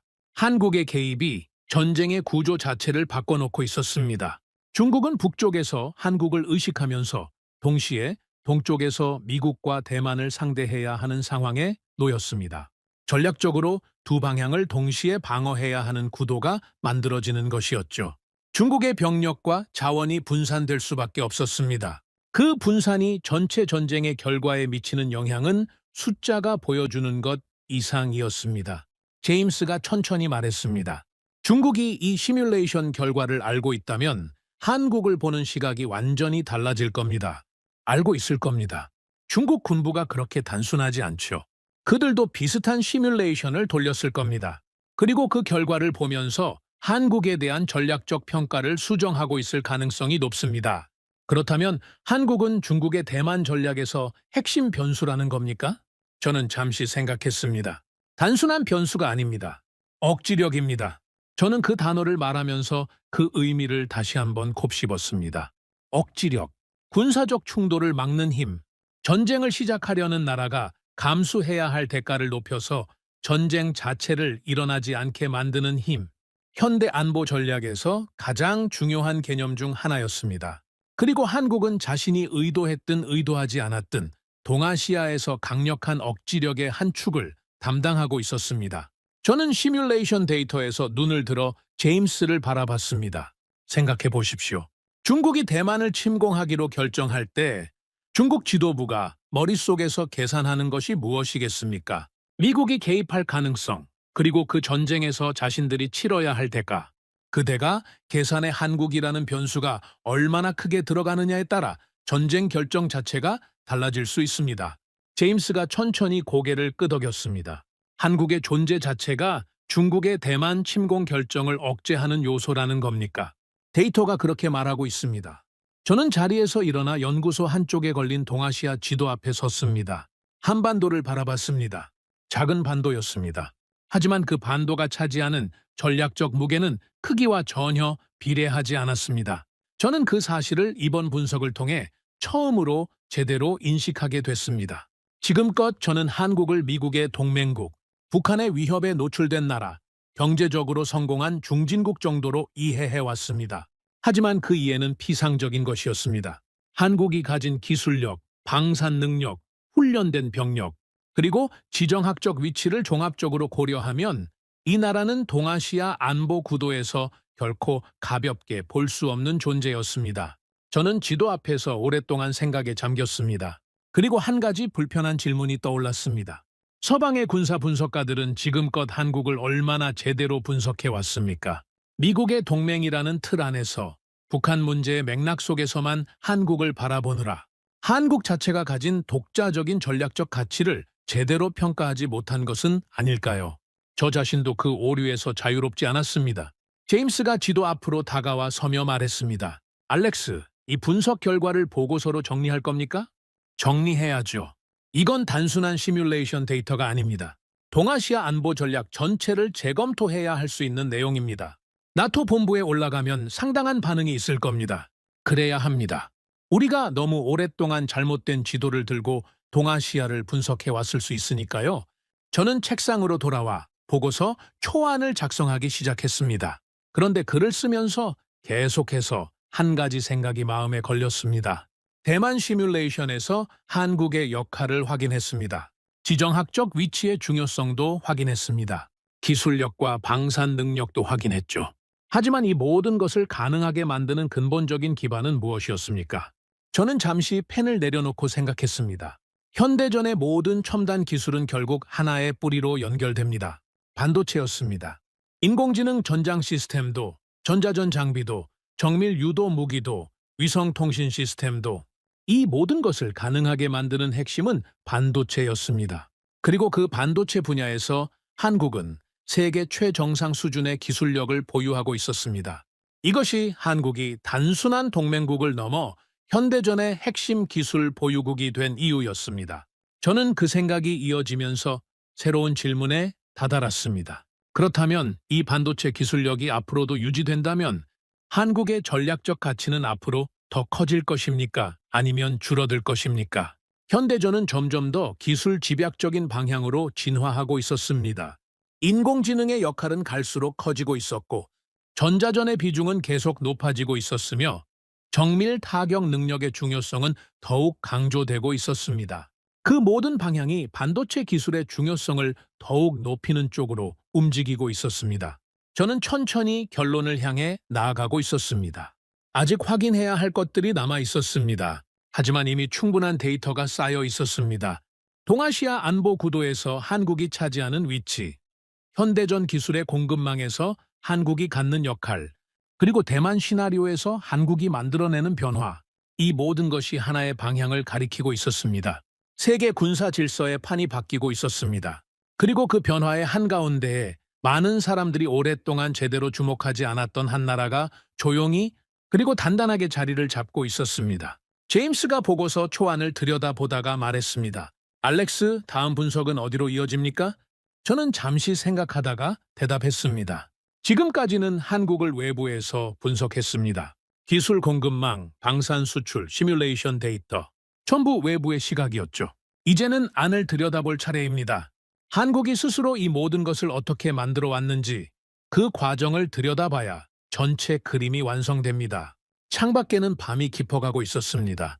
연구소의 불빛이 어둠 속에서 홀로 빛나고 있었죠. 저는 새 파일을 열었습니다. 가장 흥미로운 분석이 이제 시작되고 있었습니다. 한국이 이 모든 것을 어떻게 만들어 왔는지를 이해하려면 먼저 한국이 어떤 출발점에서 시작했는지를 봐야 했습니다. 저는 한국의 현대 산업 발전 과정을 들여다보기 시작했습니다. 전쟁으로 모든 것이 폐허가 된 나라. 천연 자원도 없고 자본도 없고 기술도 없었습니다. 그 출발점에서 지금의 한국이 만들어졌다는 사실을 데이터로 확인하는 순간 저는 단순한 분석가의 시각을 넘어서는 무언가를 느꼈습니다. 이것은 숫자로만 설명할 수 없는 이야기였습니다. 한국전쟁이 끝난 직후 한국의 국내 총생산은 아프리카 최빈국 수준이었습니다. 인프라는 전쟁으로 완전히 파괴되어 있었고 교육받은 인력도 절대적으로 부족했죠. 당시 많은 경제학자들은 한국이 자립경제를 구축하는 것이 불가능에 가깝다고 봤습니다. 원조에 의존하는 구조에서 벗어날 수 없을 것이라는 예측이 지배적이었죠. 하지만 그 예측은 완전히 빗나갔습니다. 저는 한국의 산업화 과정을 추적하면서 한 가지 패턴을 발견했습니다. 한국은 어떤 분야에 진입하든 처음에는 기술을 가져왔습니다. 선진국의 기술을 배우고 모방하고 개량했죠. 하지만 거기서 멈추지 않았습니다. 배운 기술을 토대로 독자적인 개발을 시작했고 결국에는 원래 기술을 가르쳐준 나라를 뛰어넘는 수준에 도달했습니다. 반도체가 그랬고 조선이 그랬으며 자동차가 그랬습니다. 그리고 이제는 방산이 그 경로를 걷고 있었죠. 제임스가 자료를 들여다보다가 말했습니다. 알렉스, 이 발전 속도가 정말 맞습니까? 전쟁 폐허에서 반도체 세계 최강국까지 이게 몇십 년 만에 일어난 겁니까? 맞습니다. 경제학자들이 한강의 기적이라고 부르는 이유가 있죠. 역사적으로 이 정도 속도의 산업화를 이룬 나라는 손에 꼽습니다. 어떻게 가능했습니까? 저는 잠시 생각했습니다. 이 질문에 단순한 답을 내놓기가 쉽지 않았습니다. 여러 요인이 있었습니다. 하지만 제가 가장 주목한 것은 교육에 대한 집착이었습니다. 한국은 자원이 없었습니다. 땅도 좁았죠? 그러니 사람을 자원으로 삼았습니다. 교육에 모든 것을 쏟아부었죠. 그 결과가 지금 보이는 기술 인력의 밀도입니다. 제임스는 고개를 끄덕이며 자료를 계속 들여다봤습니다. 저는 분석을 이어갔습니다. 반도체 분야에서 한국이 세계 정상에 오른 과정은 단순한 성공 스토리가 아니었습니다.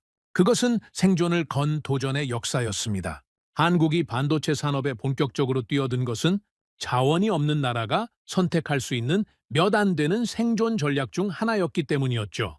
석유도, 철광석도, 넓은 농토도 없는 나라가 세계 경제에서 지속적으로 경쟁력을 유지하려면 기술, 집약적인 분야에서 압도적인 우위를 확보하는 것밖에 없었습니다. 그 판단이 지금의 반도체 패권으로 이어진 것이었죠. 저는 세계 메모리 반도체 시장의 점유율 데이터를 꺼냈습니다. 숫자는 놀라웠습니다. 인공지능 연산에 핵심적으로 사용되는 고대 역폭 메모리, 반도체 분야에서 한국 기업들이 차지하는 비중은 압도적이었습니다. 이 반도체가 없으면 세계의 주요 인공지능 시스템들이 제대로 작동할 수 없었습니다. 군사 분야든 민간 분야든 상관없이 현대의 첨단 기술 시스템은 이 반도체에 의존하고 있었죠. 그리고 그 공급의 핵심이 한국에 있었습니다. 이것이 의미하는 바는 단순했습니다. 한국은 현대 기술 문명의 핵심 인프라를 쥐고 있는 나라였습니다. 전쟁이 나든 경제 위기가 오든 첨단 기술 경쟁에서 우위를 점하고 싶은 나라라면 한국을 무시할 수 없는 구조가 만들어져 있었죠. 이것은 한국이 의도적으로 설계한 전략이기도 했지만 동시에 수십 년간의 치열한 노력이 만들어낸 결과이기도 했습니다. 저는 분석을 계속하면서 한 가지 흥미로운 사실을 발견했습니다. 한국의 기술력이 군사 분야에서 갖는 의미는 단순히 부품 공급에서 끝나지 않는다는 것이었습니다. 한국은 세계 최고 수준의 반도체 기술을 바탕으로 자체적인 군사 기술 개발에도 속도를 내고 있었습니다. 독자적인 전투기 개발, 인공지능 기반 무기체계 연구, 자체 위성 개발, 이런 분야에서 한국이 쌓아가는 역량은 단기간에 만들어진 것이 아니었습니다. 반도체와 전자 분야에서 축적된 수십 년의 기술력이 그 토대가 되고 있었죠. 제임스가 관련 자료를 들여다보다가 말했습니다. 알렉스, 한국이 독자적인 군사 인공지능 시스템을 개발하고 있다는 건 어느 정도 수준입니까? 공개된 정보만으로는 전체 그림을 파악하기 어렵습니다. 하지만 반도체와 소프트웨어 기반을 고려하면 우리가 예상하는 것보다 훨씬 앞서 있을 가능성이 높습니다. 그러면 한국이 자체 인공지능 전장 시스템을 구축하게 된다면 그 전투력은 어느 수준에 이를 수 있습니까? 저는 잠시 대답을 멈췄습니다. 그 질문의 무게가 상당했습니다. 세계 최고 수준의 반도체, 자체 개발 무기 체계, 고도로 훈련된 병력, 그리고 수십 년간 실전적 안보 위협 속에서 다져진 군사 문화, 이것들이 결합된 군사력이 어느 수준일지 솔직히 지금 단계에서 정확히 말하기는 어렵습니다. 하지만 한 가지는 확실합니다. 그 나라를 상대로 전쟁을 일으키려는 나라라면 매우 신중하게 생각해야 할 겁니다. 저는 자리에서 일어나 창밖을 바라봤습니다. 연구소 창밖으로 도시의 불빛이 멀리까지 펼쳐져 있었습니다. 저는 그 불빛들을 바라보면서 이 분석 전체를 처음부터 되짚어봤습니다. 테헤란의 그날 밤부터 시작된 추적이 여기까지 이어졌습니다. 현대전의 기술 공급망을 따라가다 발견한 나라, 방산 시장에서 조용히 부상하고 있는 나라, 대만 시뮬레이션에서 결정적인 변수가 된 나라, 그리고 세계 반도체 기술의 핵심을 쥐고 있는 나라, 그 모든 분석이 한 방향을 가리키고 있었습니다. 저는 그동안 세계 군사 질서를 분석하면서 늘 같은 틀을 사용해왔습니다. 강대국 중심의 시각이었죠. 미국, 중국, 러시아, 그리고 유럽 강국들, 이 나라들을 중심으로 세계 군사 질서가 움직인다고 봤습니다. 그 틀이 완전히 틀린 것은 아니었습니다. 하지만 그 틀이 놓치고 있는 것이 있었죠. 전쟁의 방식이 바뀌면서 전략적 중요성의 기준도 바뀌고 있었습니다. 과거에는 영토의 크기와 병력의 수, 핵무기의 보유 여부가 강대국의 조건이었습니다. 하지만 현대전에서는 그 기준이 달라지고 있었죠. 첨단 기술의 깊이, 그 기술을 뒷받침하는 산업 기반, 그리고 그것을 실전에서 운용할 수 있는 능력, 이것들이 새로운 전략적 강점의 조건이 되고 있었습니다. 그 새로운 기준으로 세계를 다시 보면 한국은 전혀 다른 위치에 서 있었습니다. 저는 책상으로 돌아와 분석 노트를 펼쳤습니다. 지금까지의 분석을 하나의 문장으로 정리하고 싶었습니다. 저는 잠시 생각하다가 천천히 적어 내려갔습니다. 한국은 현대전의 기술적 기반을 공급하는 나라이자 그 기술을 자체적으로 운용할 수 있는 군사력을 갖춘 나라이며 동아시아 안보 구도에서 전쟁의 결과를 바꿀 수 있는 전략적 위치를 점하고 있다. 저는 그 문장을 다시 읽었습니다. 그리고 한 가지 사실을 새삼 깨달았습니다. 이 문장은 저 혼자만의 분석이 아니었습니다. 데이터가 이끌어낸 결론이었습니다. 감정이 아닌 숫자가, 인상이 아닌 기록이 내린 결론이었죠. 제임스가 노트를 들여다보다가 조용히 말했습니다. 알렉스, 이 분석을 처음 시작했을 때와 지금 한국에 대한 당신의 시각이 얼마나 달라졌습니까? 저는 잠시 생각했습니다. 솔직한 대답을 해야 했습니다. 처음에 저는 한국을 이 분석의 주인공으로 전혀 예상하지 못했습니다. 테헤란 공습의 기술 공급망을 추적하다 우연히 발견한 이름이었죠. 그때만 해도 하나의 흥미로운 발견 정도로 생각했습니다. 하지만 분석을 이어가면서 그 발견이 단순한 흥미를 넘어서는 것임을 깨달았습니다. 지금 저는 한국을 세계 군사 기술 질서의 핵심 축 중 하나로 보고 있습니다. 그리고 우리가 그 사실을 너무 오랫동안 제대로 인식하지 못했다는 것도요. 제임스는 잠시 침묵했습니다. 그러다 천천히 말했습니다. 그러면 이제 마지막 질문이 남은 것 같습니다. 한국은 이 모든 역량을 가지고 앞으로 어디로 나아갈 것입니까? 저는 그 질문을 마음속에서 천천히 굴렸습니다. 쉽게 답할 수 있는 질문이 아니었습니다. 하지만 동시에 가장 중요한 질문이기도 했습니다. 기술력도 있고, 방산 능력도 있고, 지정학적 위치도 있고, 훈련된 군사력도 있습니다. 이 모든 것을 가진 나라가 세계 무대에서 어떤 역할을 선택할 것인가? 그 선택이 앞으로의 세계 군사 질서에 어떤 영향을 미칠 것인가? 저는 천천히 대답했습니다. 그 답은 한국 스스로가 결정할 것입니다. 우리가 할 수 있는 것은 그 나라의 역량을 정확하게 파악하고 그 역량이 세계 안보 구도에서 어떤 의미를 갖는지를 제대로 이해하는 것입니다. 그것조차 우리는 지금까지 제대로 하지 못했습니다. 저는 분석 노트를 덮었습니다. 그리고 마지막으로 창밖을 바라봤습니다. 도시의 불빛은 여전히 그 자리에 있었습니다. 조용하지만 꺼지지 않는 불빛. 그 모습이 어쩐지 지금 이 분석이 가리키는 나라와 닮아 있다는 생각이 들었습니다. 세계의 주목을 크게 받지 않으면서도 자신의 자리에서 묵묵히 빛을 내고 있는 나라. 저는 이제 마지막 정리가 필요하다는 것을 느꼈습니다. 테헤란에서 시작된 이 긴 분석 여정의 결론을 끌어낼 시간이었습니다. 숫자들이 가리키는 방향은 명확했습니다. 이제 그것을 하나의 완성된 이야기로 만들어야 했죠. 보고서를 완성하는데 사흘이 걸렸습니다. 저는 그 사흘 동안 연구소에서 거의 나오지 않았습니다. 지금까지의 분석을 하나의 완성된 문서로 정리하는 작업이었는데 쓰면 쓸수록 이 보고서가 단순한 분석 자료가 아니라는 것을 느꼈습니다. 테헤란에서 시작된 질문이 이 자리까지 이어지는 동안 저는 세계 군사 질서에 대한 제 인식 자체가 근본부터 바뀌었다는 것을 깨닫고 있었습니다. 보고서의 첫 페이지를 쓰면서 저는 오랫동안 첫 문장을 고민했습니다. 어떤 문장으로 시작해야 이 분석의 무게를 제대로 전달할 수 있을까요? 저는 결국 가장 단순한 문장을 선택했습니다. 세계 군사 질서의 지형이 바뀌고 있다. 그리고 그 변화의 핵심에 우리가 오랫동안 주목하지 않았던 나라가 있다. 제임스가 초안을 읽다가 고개를 들었습니다. 알렉스, 이 보고서가 나토 본부에 올라가면 상당한 논쟁이 생길 겁니다. 준비됐습니까?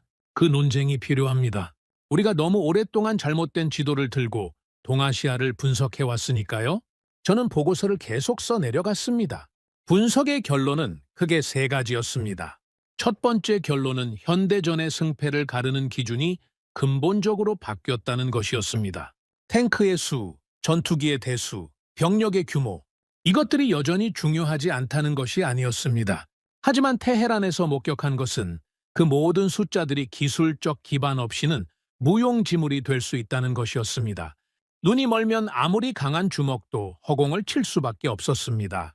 현대전에서 가장 먼저 죽는 것은 병사가 아니라 상대방의 눈이었고 그 눈을 멀게 하는 기술의 핵심에 반도체가 있었습니다. 그리고 그 반도체의 가장 중요한 공급원 중 하나가 대한민국이었습니다. 두 번째 결론은 동아시아 안보 구도에서 한국의 전략적 가치가 우리가 지금껏 평가해온 것보다 훨씬 크다는 것이었습니다. 대만 시뮬레이션이 보여준 숫자들은 명확했습니다. 한국의 개입 여부에 따라 전쟁의 결과가 달라졌습니다. 한국의 위치, 한국의 기술력, 한국의 방산, 생산 능력이 동아시아 전쟁 시나리오에서 결정적인 변수로 작용했습니다. 이것은 단순한 시뮬레이션의 결과가 아니었습니다. 실제 전쟁에서 그 변수가 현실화될 가능성을 배제할 수 없다는 의미였죠. 세 번째 결론은 가장 중요한 것이었습니다. 저는 그 부분을 쓰면서 가장 오래 생각했습니다. 세계 방산 시장에서 한국의 급부상은 일시적인 현상이 아니었습니다. 그것은 수십 년간 축적된 기술력과 생산 능력이 세계 무대에서 본격적으로 인정받기 시작한 것이었습니다. 우크라이나 전쟁을 계기로 유럽이 한국 무기의 실력을 확인했고 테헤란 공습을 계기로 중동이 한국 방공 시스템에 주목하기 시작했습니다. 이 두 사건은 우연히 겹친 것이 아니었습니다. 한국 방산이 이미 그 수준에 올라 있었기 때문에 가능한 일이었죠. 저는 보고서의 마지막 챕터를 쓰면서 잠시 멈췄습니다. 그리고 지금까지의 여정을 처음부터 되짚어 봤습니다.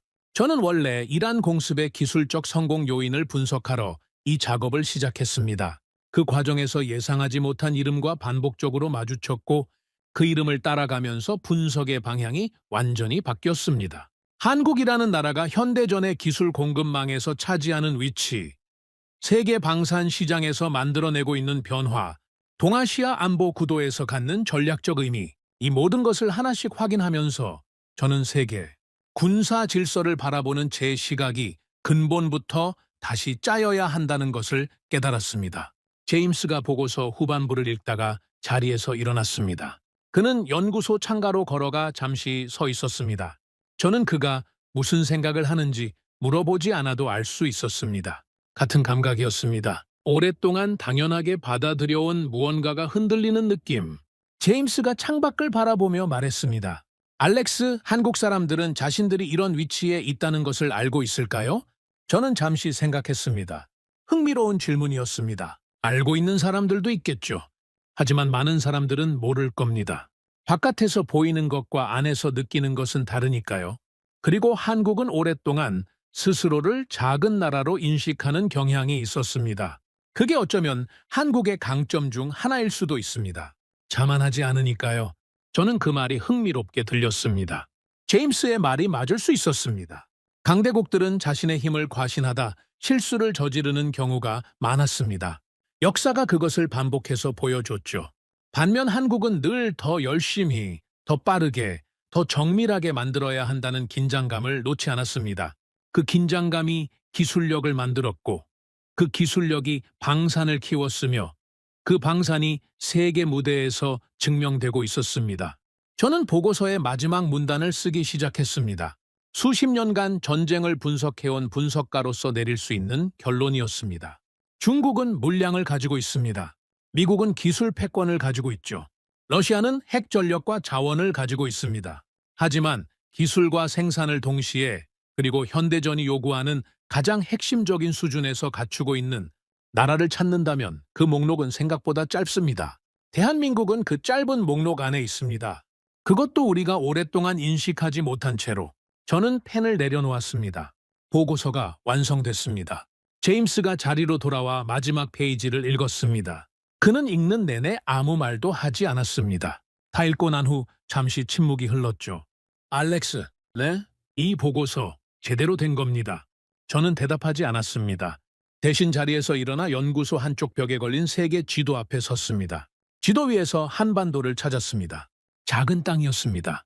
하지만 저는 이제 그 작은 땅을 이전과 완전히 다른 시각으로 바라보고 있었습니다.